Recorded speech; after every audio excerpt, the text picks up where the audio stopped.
alam mo na ngang masisira ang katawan mo. Di para kang nagpapakamatay. Anong tawag mo ron? Find the truth.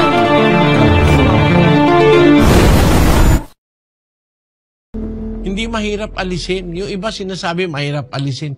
Kasi ginuguni-guni mo eh. Pero kung meron kang pananampalataya sa Diyos, naniniwala kang kasalanan yung sirain mo yung katawan mo. Kasi bawal ng Bibliang sirain mo katawan mo. Sa sigarilyo, merong libu-libong lason. Bawat stick ng sigarilyo may daladalang libu-libong lason. Kung naiintindihan mo at nakapag-aral ka ng kaunti, siguro hindi ka maninigarilyo.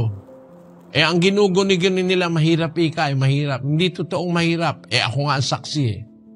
Nung maintindihan ko, yung aking lighter na sipo. Nung araw, ang lighter na magaganda, yung sipo. Yung pangsindi ng sigarilyo, no? Yung lighter ko nga, gold-plated pa eh. Nung maintindihan kong masama, yung huling-huling kahan ng sigarilyo at saka yung Zippo lighter ko, itinapon ko doon sa tulay ng Quiapo. Yung Quezon Bridge, no? Naglalakad ako, galing ako doon sa may Loton. Papunta ako ng Quiapo. Naisip ko yung aral na napakinggan ko. Masama pala ako yung sigarilyo. Ginawa ko, tinapon ko yung sipo ko doon sa tulay. At saka yung huling kahan ng champion. Madali, nawala.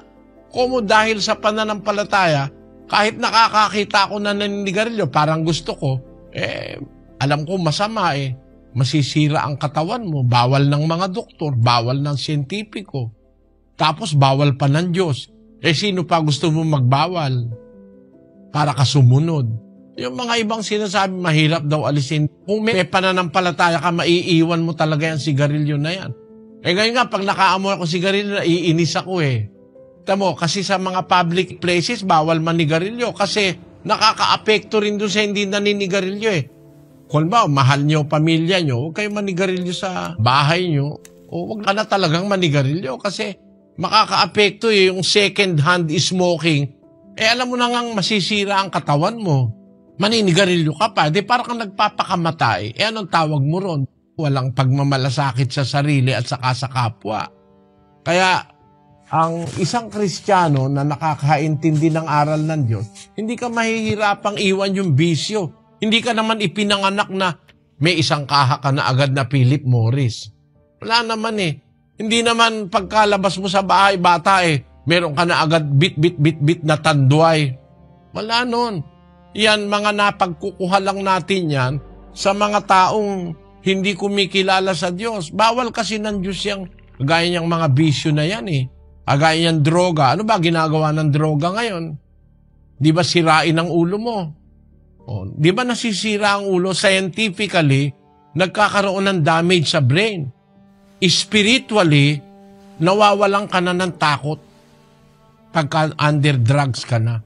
Di ka na takot mamatay, di ka na takot pumatay, wala ka ng pagkilala sa magulang, pati sa bahal mo sa buhay. Biro mo yung isang drug addict, naka-drugs, yung anak niya iyak ng iyak. Ang ginawa, binuhat yung anak, inilagay doon sa kumukulong sinaing. Alam mo na pag umipekto at na-addict ka na dyan, ang mangyayari sa'yo, masisira utak mo. Dahil lang doon sa pleasure nun laman parang high, masarap daw ang pakiramdam. Kahit ano pang sarap yun, hindi ko maatim na ang anak ko, ilagay ko sa kumukulong sinaing. Na pag ayaw kang bigyan ng pera, pati nanay mo, papatayin mo, pati tatay mo. Mga miyembro sa iglesia ngayon, dating drug addicts. Pero nung makakilala sa Diyos, tumigil. Completely tumigil. Ngayon, matitinong tao, mabubuting asawa at mabubuting magulang sa kanilang mga anak. Kasi, kung sumasampalataya ka, hindi napakahirap alisin yung bisyo. Gamitin mo lang ang utak mo at yung takot mo sa Diyos. Ba't ka magda-drugs? Ano gagawin buti sa'yo? Alam mo na yung mga nagda-drugs nawawala sa sarili. Tumatalon sa building dahil akala niya, pakiramdam niya, siya si Superman o kaya si Spider-Man. Tumalon, 14 palapag. O ano nangyari sa'yo, di ba? Kaya kung may takot ka sa Diyos at gumagamit ka ng kaunting isip lang, hindi ka magdadrugs. Ni subukin mo, hindi ka magdadrugs. Madaling maalis yan, kapatid.